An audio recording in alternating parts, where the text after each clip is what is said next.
o pequeno número daqueles que são salvos. São Leonardo de Porto Maurício. Viveu de 1676 a 1751. Sermão para a terça-feira, após o 4º domingo da Quaresma, sobre o número dos eleitos. Isso que encheu de terror os maiores santos. Graças a Deus, o número de discípulos do Redentor não é tão pequeno que de tal forma que a maldade dos escribas e dos fariseus venha triunfar. Embora eles se esforcem em caluniar o inocente e derrubar a multidão por seus pérfidos sofismas, desacreditando a doutrina e o caráter de Nosso Senhor, achando manchas até no sol, muitos reconheceram nele o verdadeiro Messias e, sem receio das punições e nem das ameaças, abraçaram abertamente seu partido. Malgrado as imposturas de seus inimigos, de turba autem multi crediderunt in enum. Muitos do povo creram nele. Todos aqueles que seguiram Cristo, o seguiram até na sua glória? Ah, é aqui que, venerando este profundo mistério, eu adoro em silêncio os abismos dos decretos divinos, antes de decidir com temeridade um tão grande ponto. É um grave tema aquele de que devo tratar hoje. Ele fez tremer até mesmo as colunas da igreja, encheu de terror os maiores santos e as populações dos anacoretas dos desertos. Essa instrução na qual se trata de decidir se o número dos cristãos que se salvam é maior ou menor que o número de cristãos que se perdem, vos inspirará, eu espero, um receio salutar dos julgamentos de Deus. Aquele que se perde por sua própria malícia. Meus irmãos, eu queria, por causa do amor que eu vos tenho, poder vos assegurar por prognósticos de uma felicidade eterna, dizendo a cada um de vós, o paraíso vos está assegurado. A maior grande parte dos cristãos se salva. Então, vocês iriam se salvar também. Mas como poderia eu vos dar esta doce segurança, se inimigos de vós mesmos, vós vos revoltais contra os decretos de Deus? Eu percebo em Deus um sincero desejo de vos salvar, mas eu vejo em vós uma inclinação decidida a se perderem. Que farei eu, pois, hoje, se eu falo claramente? Eu vos desagradarei. Mas se eu não falar, eu desagradarei a Deus. Eu partirei, então, esse tema em 2 pontos. No primeiro, para vos aterrorizar. Deixarei os teólogos e os padres da igreja decidirem a questão e pronunciar que a maior parte dos cristãos adultos se corrompe. E adorando em silêncio esse terrível mistério, eu deixarei escondido meu próprio sentimento. No segundo ponto, tentarei vingar contra os ímpios a bondade de Deus, provando-vos que aqueles que se perdem por sua própria malícia, porque eles quiseram se condenar.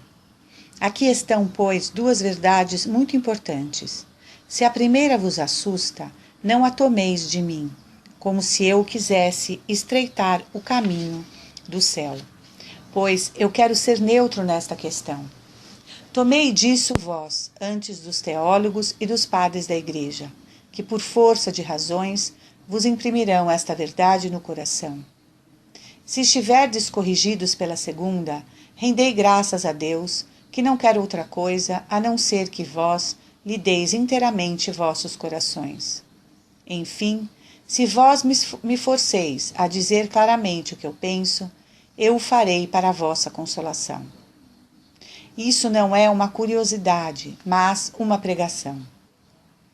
Isso não é uma vã curiosidade, mas uma pregação salutar, fazendo soar do alto do púlpito certas verdades que servem maravilhosamente para reprimir a insolência dos libertinos, as quais, falando sempre da misericórdia de Deus e da facilidade de se converter, vivem mergulhados em toda sorte de pecados e dormem com segurança no caminho da perdição.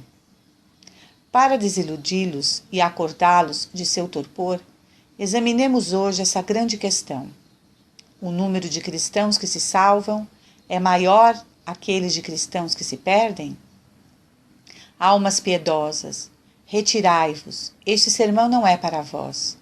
Ele tem unicamente por objetivo reprimir o orgulho desses libertinos que, matando em seus corações o santo temor de Deus, se ligam ao demônio, o qual, no sentimento de Eusébio, perde as almas tranquilizando-as. Imitate securatem, ut imitate perditionem. Para resolver esta dúvida, coloque de um lado os padres da Igreja, tanto gregos como latinos, e do outro os teólogos mais sábios, os historiadores mais eruditos, e ponha no meio a Bíblia exposta ao olhar de todos. Escutai não o que eu vou dizer, pois eu vos declarei que não queria tomar eu mesmo a palavra, nem decidir a questão, mas sim o que vos dirão esses grandes espíritos, que servem como de faróis na Igreja de Deus, para esclarecer os outros, a fim de que eles não percam o caminho do céu. Desta forma, guiados pela tripla luz da fé, da autoridade e da razão, nós poderemos resolver seguramente esta grave questão. Observai bem que não se trata aqui de todo o gênero humano, nem de todos os católicos sem distinção, mas somente dos católicos adultos que, tendo o livre-arbítrio, podem cooperar na grande obra de sua salvação. Consultemos em primeiro lugar os teólogos, no qual reconhecemos que examinaram as coisas de mais perto e não exageraram em seus ensinamentos. Escutemos dois sábios cardeais, Caetano e Belarmino. Eles ensinam que a maior parte dos cristãos adultos se perde. E se eu tivesse o tempo de vos expor as razões sobre as quais eles se apoiam, vós estaríeis convencidos. Eu me contentarei em citar aqui Suarez, que depois de ter consultado todos os teólogos, depois de ter estudado atentivamente a questão, escreveu essas palavras. O sentimento mais comum toma que no meio cristão há mais reprovados que predestinados. Se diante da autoridade dos teólogos vocês quiserem juntar aquela dos padres gregos e latinos, achareis quase todos a dizer a mesma coisa. É o sentimento de São Teodoro, de São Basílio, de Santo Efrem, de São João Crisóstomo. Mas, ainda, na exposição de Barônios, era uma opinião comum entre os padres gregos que essa verdade foi expressamente revelada a São Simão Estilita e que era para assegurar o negócio de sua salvação que ele decidiu, logo após esta revelação, viver em pé durante 40 anos sobre uma coluna, exposto a todas as variações do tempo, modelo para todos de penitência e de santidade. Consultai agora os padres latinos e vos escutareis, São Gregório Magno, dizer-vos em termos claros: muitos vêm a obter a fé, mas poucos o reino celeste. São poucos que se salvam, diz Santo Anselmo. E Santo Agostinho fala ainda mais claramente. São, pois, poucos que se salvam em comparação com aqueles que se perdem. O mais terrível, no entanto, é São Jerônimo, que no fim de sua vida, em presença de seus discípulos, pronunciou esta terrível sentença: de 100.000, no qual a vida foi sempre má, acharás neles um apenas que merece a indulgência. Testemunhos da Santa Escritura. Mas por que procurar as opiniões dos padres e dos teólogos, quando a Santa Escritura define tão claramente essa questão? Percorrerei o Antigo e o Novo Testamento, e vós nele encontrareis uma multidão de figuras, de símbolos e de palavras que fazem destacar claramente esta verdade. São muito poucos os que se salvam. No tempo de Noé, todo o gênero humano foi submergido pelo dilúvio, e 8 pessoas apenas foram salvas na arca. No entanto, esta arca de São Pedro era a figura da igreja. E essas 8 pessoas que se salvaram, retoma Santo Agostinho, significam que há muito poucos cristãos salvos, porque são muito poucos que renunciam sinceramente ao século, e que aqueles que não o renunciam mais do que por palavras, não pertencem, portanto, ao mistério representado por esta arca.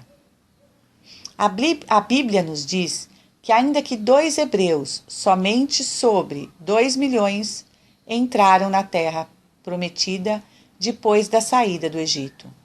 4 pessoas somente escaparam do incêndio de Sodoma e das outras vilas infames que pereceram com ela. Tudo isso significa que o número de reprovados, que devem ser jogados ao fogo como palha, supera em muito o número dos eleitos que o Pai Celeste deve recolher um dia como um precioso trigo no seu celeiro. Eu não terminaria, portanto, se começasse a falar aqui de todas as figuras pelas quais os livros santos confirmam esta verdade. Contentemo-nos de escutar o oráculo vivo da sabedoria encarnada, que respondeu nosso Senhor aos curiosos do Evangelho que lhe perguntaram: Senhor, serão poucos que se salvarão? Guardou ele o silêncio? Respondeu ele hesitando? Dissimulou ele seu pensamento com receio de aterrorizar a multidão? Não. Interrogado por um só, ele se endereçou a todos aqueles que estavam presentes. Vós me perguntais, disse-lhes ele, se são poucos os que se salvam? Aqui está a minha resposta. Esforçai-vos em entrar pela porta estreita, pois muitos, eu vos digo, procurarão entrar e não poderão. Quem fala aqui? É o Filho de Deus, a verdade eterna, que diz mais claramente ainda em outra ocasião: muitos são chamados, mas poucos são escolhidos. Ele nos diz: todos são chamados, e entre todos os homens, poucos são eleitos. Mas diz: muitos são chamados, quer dizer, como explica São Gregório, que entre todos os homens, muitos são chamados à verdadeira fé, mas entre eles são poucos os que se salvam. Essas palavras, meus irmãos, são de nosso Senhor Jesus Cristo. São elas claras? Elas são verdadeiras. Diga-me agora se é possível ter a fé em seu coração e não tremer. Exame dos diversos estados. Percebo que, falando assim de todos em geral, eu falto com o meu objetivo. Apliquemos então esta verdade aos diversos estados, e vós compreendereis que é preciso renunciar à razão, à experiência, ao senso comum dos fiéis, ou confessar que a maior parte dos católicos se perdem. Existe no mundo o estado mais favorável à inocência, onde a salvação parece mais fácil, e no qual nós temos uma mais alta ideia que aquele dos padres que são os tementes de Deus? Quem não acreditará, de primeira impressão, que a maior parte dentre eles são não somente bons, mas ainda perfeitos, e no entanto eu estou tomado de horror quando escuto São Jerônimo adiantar que, embora o mundo seja pleno de padres, deles apenas 1 sobre 100 padres vivem de uma maneira conforme o seu estado. Quando ouço um servo de Deus atestar que aprendeu por revelação que o número de padres que caem diariamente no inferno é tão grande que não lhe parecia possível restar ainda tantos padres sobre a terra. Quando escuto São João Crisóstomo escrever com lágrimas nos olhos: eu não creio que sejam muitos os padres que se salvam, mas eu creio no contrário, que o número daqueles que se perdem é bem maior. Olhai mais alto ainda, veja os prelados da Santa Igreja, os párocos tendo o encargo das almas. O número daqueles que se salvam entre eles é maior que o número dos que se perdem? Escutai Tomás de Cantimpré. Ele vos recordará um fato. Em seguida, Encarregai-vos vós mesmos de tirar as consequências. Teve um sínodo em Paris. Um grande número de prelados e de párocos, encarregados de almas, ali se achavam. O rei e os príncipes também compareceram para acrescentar brilho àquela assembleia por suas presenças. Um célebre pregador foi convidado a pregar, e durante a pregação de seu sermão, um horrível demônio apareceu-lhe e disse-lhe: Deixai de lado todos os teus livros. Se quiserdes fazer um sermão útil a esses príncipes e prelados, contentai-vos em dizer-lhes de nossa parte: Nós, príncipes das trevas, vos rendemos graças, a vós, príncipes, prelados e pastores de almas, pois por vossa negligência o maior número de fiéis se perde. Assim, nós nos reservamos de recompensar esse favor quando vós estiverdes conosco no inferno. Infelizes de vós que comandeis aos outros. Se tanto se perdem por vossa culpa, o que será de vós? Se entre aqueles que são os primeiros na Igreja de Deus são poucos que se salvam, o que virá a ser de vós?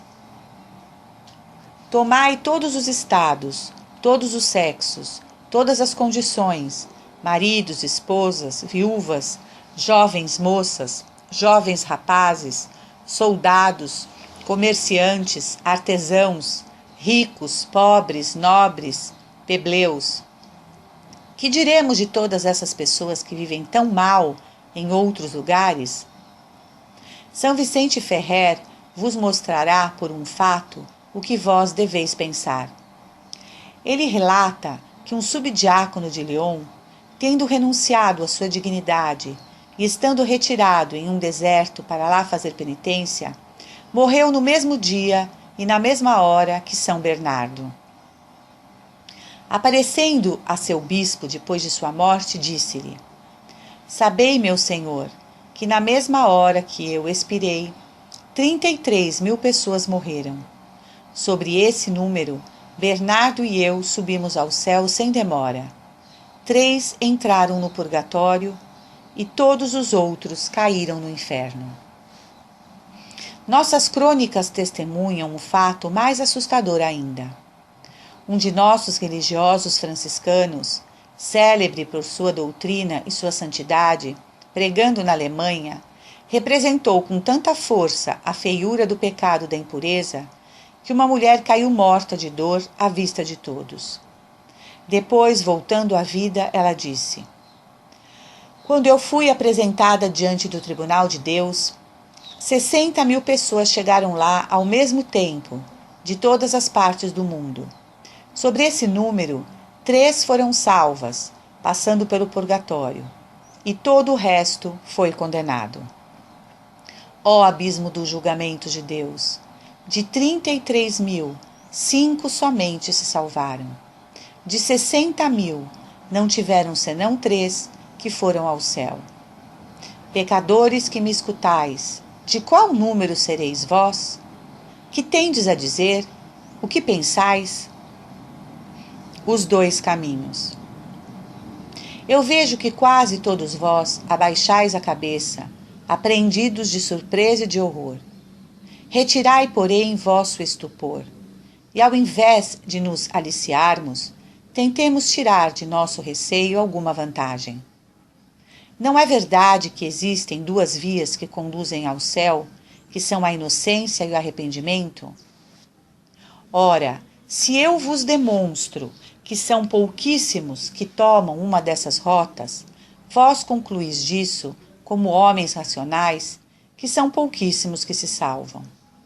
E para isso vir as provas, qual idade, qual emprego, qual condição vos encontrais, onde o número de comerciantes não seja 100 vezes mais considerável que aquele dos bons, e do qual pudéssemos dizer, os bons ali são raros e os comerciantes numerosos?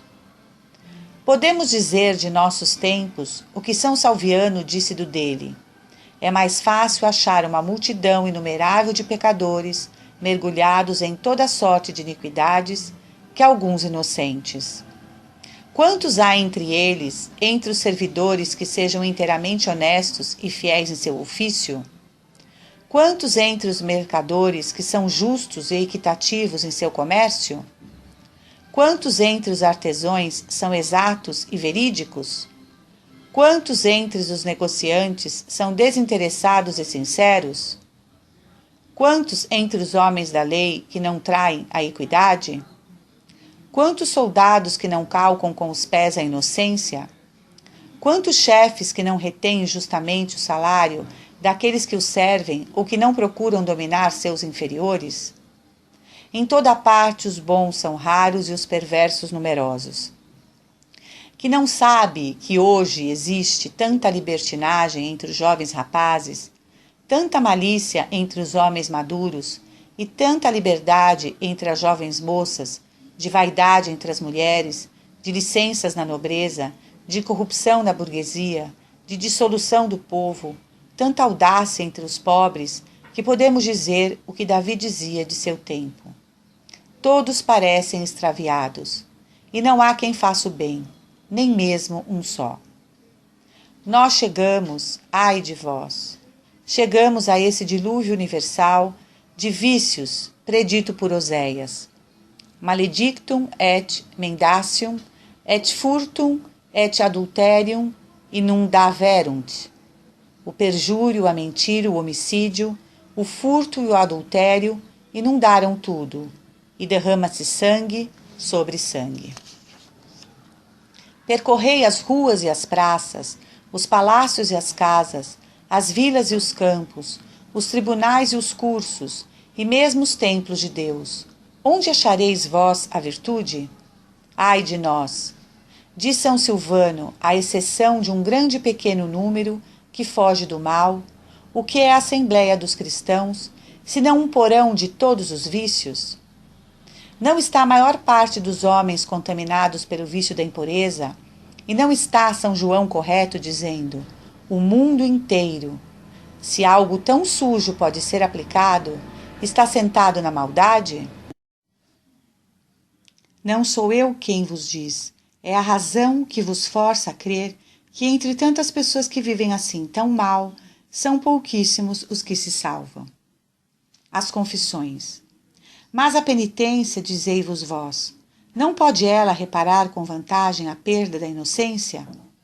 É verdade, concordo, mas sei também que a penitência é tão difícil na prática que ou ela perdeu extremamente o uso ou os pecadores abusam extremamente dela. Que isso só basta para vos convencer que são poucos os que se salvam por esta via. Oh, que esse caminho é de difícil acesso, estreito, semeado de espinhos, horrível de ver, duro para subir. Temos nele visto em toda parte traços de derramamento de sangue e de coisas que lembram tristes lembranças. Quantos fracos nada chegaram a ver? Quantos desistem no começo? Quantos caem fastigados no meio? Quantos se abandonam miseravelmente no fim? E quão poucos são os que nele perseveram até a morte? Santo Ambrósio declara que é mais fácil achar homens que guardaram a inocência que entre eles achar quem tenha feito uma penitência conveniente. Se vós considerais a penitência enquanto sacramento, quantas confissões censuradas, quantas apologias estudadas, quantos arrependimentos enganosos, quantas promessas falsas, quantos propósitos ineficazes, quantas absolvições inválidas. Por acaso olhai como válida a confissão daquele que se acusa de seus pecados desonestos, do qual ele se guarda da ocasião próxima de levá-lo ao pecado, ou daquele que se acusa das injustiças manifestas, sem ter intenção de reparar o tanto que ele pode, ou daquele que apenas tendo confessado, recai nas mesmas iniquidades? Ó abusos horríveis de um tão grande sacramento!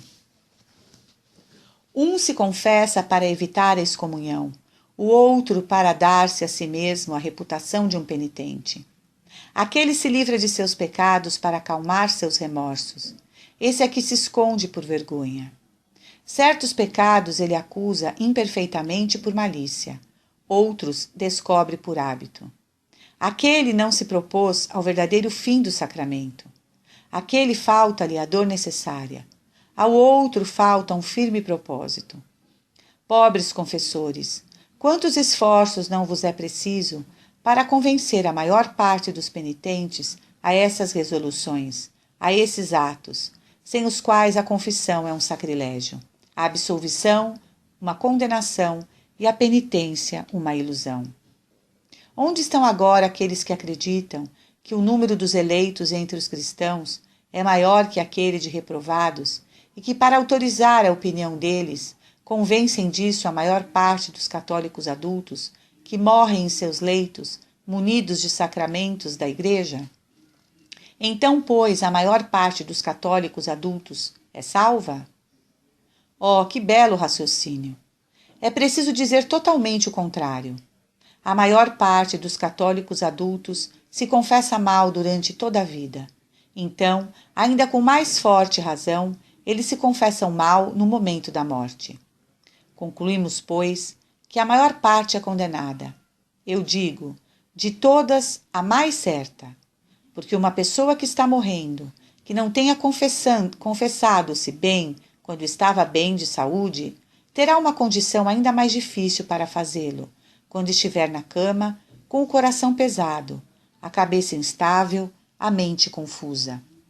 Quando é confrontado, em muitos aspectos, por situações recentes, ocasiões ainda frescas, por hábitos adotados e, acima de tudo, por demônios, que estão buscando, por todos os meios, lançá-lo no inferno.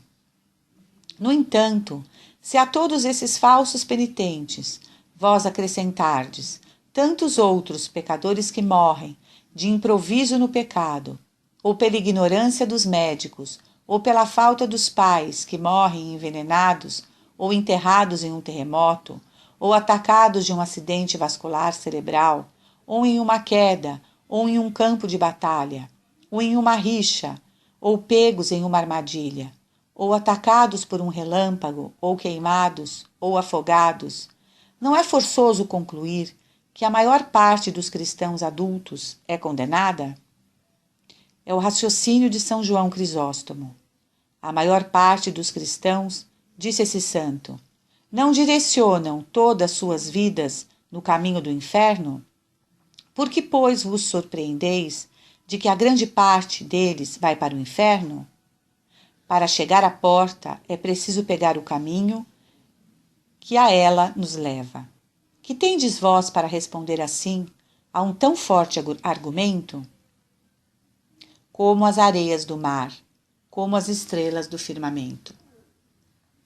A resposta, vós me direis, é que a misericórdia de Deus é grande. Sim, mas para aqueles que o temem.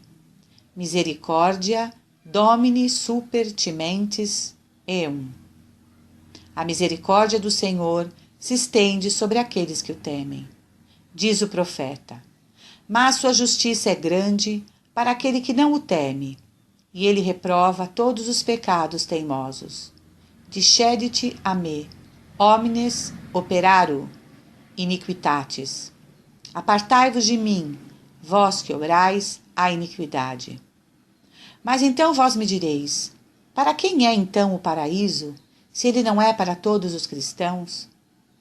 Ele é para os cristãos, sem dúvida, mas para aqueles que não desonram este seu caráter e que vivem como cristãos. E além disso, se há um número de cristãos adultos que morrem na graça de Deus, vós acrescentardes aquela multidão inumerável de crianças que morreram depois do batismo, antes de terem chegado ao uso da razão, vós não mais vos surpreendereis com o que o apóstolo São João disse falando dos eleitos. Eu vi uma grande multidão que ninguém poderia contar. E é aí que erram aqueles que pretendem dizer que o número dos eleitos entre os católicos é maior que o de reprovados. É certo que se vós tomardes todos os católicos juntos, a maior parte se salva, porque após as observações que foram feitas, a metade das crianças, sobre as que morrem depois do batismo, morreram antes do uso da razão. No entanto, se a esse número vós ajuntardes os adultos que conservaram o vestido da inocência, ou que após ter contaminado, lavaram-na nas lágrimas da penitência, é certo que a maior parte está salva. E é isso que explica essas palavras do apóstolo São João. Eu vi uma grande multidão. E essas outras de Nosso Senhor. Muitos virão do Oriente e do Ocidente, e se repousarão com Abraão, Isaque e Jacó no reino dos céus. E essas outras figuras que temos costume de citar em favor desta opinião. Mas se falamos dos cristãos adultos, a experiência, a razão, a autoridade, a conveniência e a escritura concordam-se em provar que a maior parte se condena. Não acrediteis por isso que o paraíso seja deserto. É antes o contrário. É um reino muito populoso.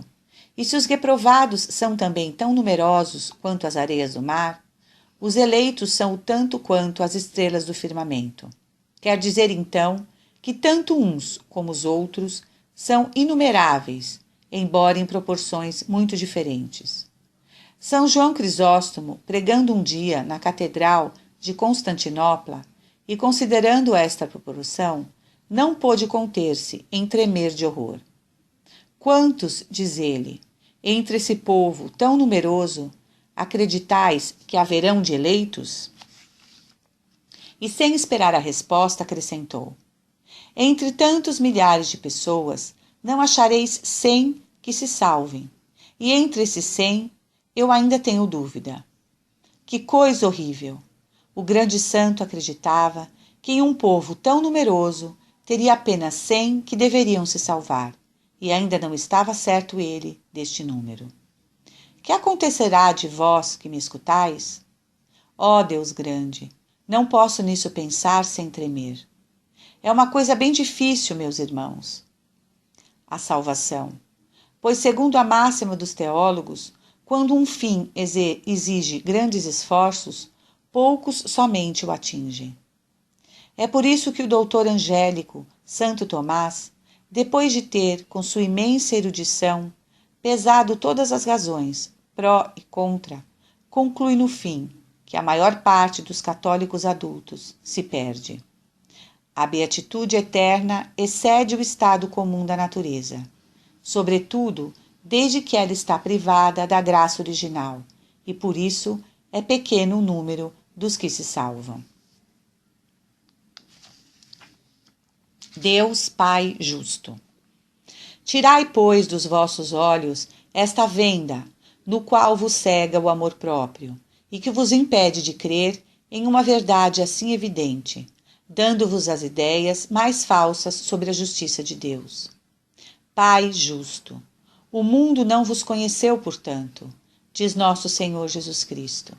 Ele não diz Pai Todo-Poderoso, Pai bondosíssimo, misericordioso. Ele diz Pai justo, para nos fazer entender que de todos os atributos de Deus, nenhum é tão pouco conhecido como sua justiça, porque os homens recusam crer no que eles têm receio de experimentar. Tirai, pois, o véu que vos cobre os olhos e diga com lágrimas: ai de mim! A maior parte dos católicos, a maior parte dos habitantes deste lugar, e talvez mesmo deste auditório, será condenada. Qual tema merece mais vossas lágrimas? O rei Xerxes, vendo do alto de uma colina seu exército composto de 100.000 soldados disposto em ordem de batalha, e considerando que de tudo isso não haveria um só homem vivo em 100 anos, não pôde conter suas lágrimas. Não temos nós muito mais razão de chorar, pensando que de tantos católicos a maior parte será condenada? Esse pensamento não deveria ele tirar de nossos olhos córregos de lágrima, ou ao menos excitar em nossos corações o sentimento de compaixão que provou certa vez o venerável Marcelo de São Domingos, religioso agostiniano? Como ele meditava um dia sobre as penas eternas, o Senhor mostrou-lhe quantas almas iam naquele momento ao inferno, e fez-lhe ver um caminho muito largo, onde 22.000 reprovados corriam em direção ao abismo, batendo-se uns aos outros. A esta vista, o servo de Deus, estupefato, exclamava: "Oh, que número, que número! E ainda vêm outros! Ó Jesus, que loucura! Deixai-me, pois, repetir com Jeremias: quem dará água à minha cabeça e uma fonte de lágrimas aos meus olhos? E eu chorarei aqueles que a filha do meu povo perdeu. Pobres almas! Como correis vós assim tão ansiosos para o inferno? Porém, por favor, escutem-me um instante.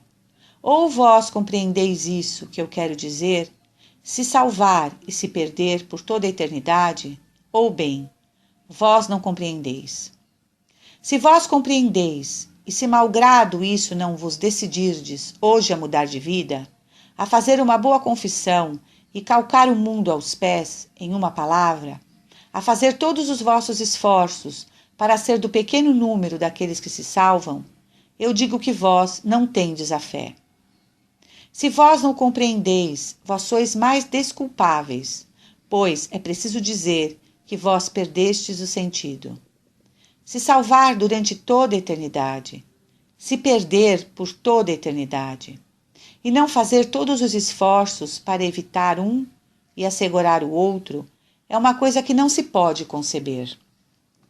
Talvez não acrediteis ainda nas verdades terríveis que eu venho vos ensinar, mas esses são os teólogos mais consideráveis, os padres mais ilustres, que vos falou pela minha boca.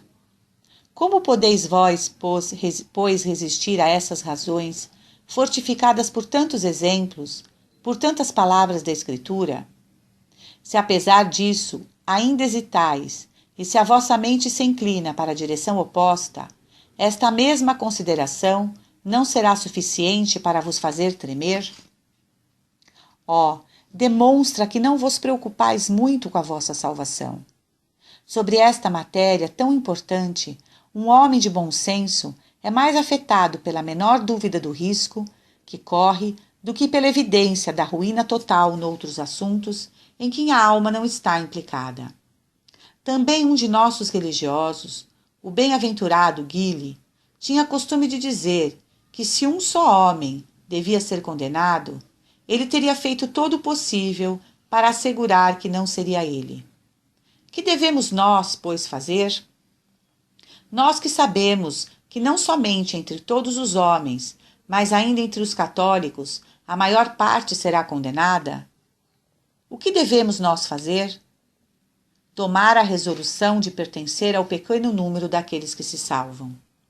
Se Cristo, dizeis vós, queria me condenar, por que ele me colocou no mundo? Cale a boca, língua temerária. Deus não criou ninguém, nem mesmo os turcos, para condená-los. Mas quem quer que se condena porque bem quis. Eu quero, pois, empreender agora a defesa da bondade de meu Deus e vingá-lo de toda blasfêmia. Esse será o tema do segundo ponto.